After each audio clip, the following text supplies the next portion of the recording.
ଛନ୍ତି କି ପ୍ରଭୁ ଯୀଶୁ ଶତ୍ରୁ ମାନଙ୍କ ପାଇଁ ଆମକୁ କ'ଣ ଶିଖେଇଲେ? ପ୍ରେମ କରିବା ପାଇଁ ଶିଖେଇଲେ, ତାହାଙ୍କ ପାଇଁ ପ୍ରାର୍ଥନା କରିବା ପାଇଁ ମଧ୍ୟ ଶିଖେଇଲେ।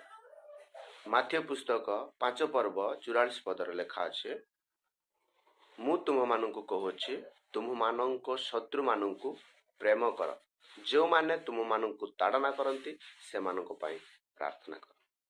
ଆମେନ୍।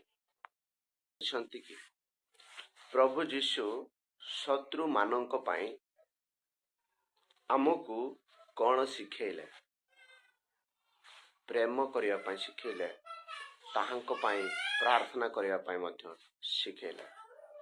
ମାଥ୍ୟ ପୁସ୍ତକ 5 ପର୍ବ 44 ପଦରେ ଲେଖା ଅଛି, ମୁଁ ତୁମମାନଙ୍କୁ କହୁଛି, ତୁମମାନଙ୍କ ଶତ୍ରୁମାନଙ୍କୁ ପ୍ରେମ କର, ଯେଉଁମାନେ ତୁମମାନଙ୍କୁ ତାଡ଼ନା କରନ୍ତି ସେମାନଙ୍କ ପାଇଁ ପ୍ରାର୍ଥନା କର। ଆମେନ୍।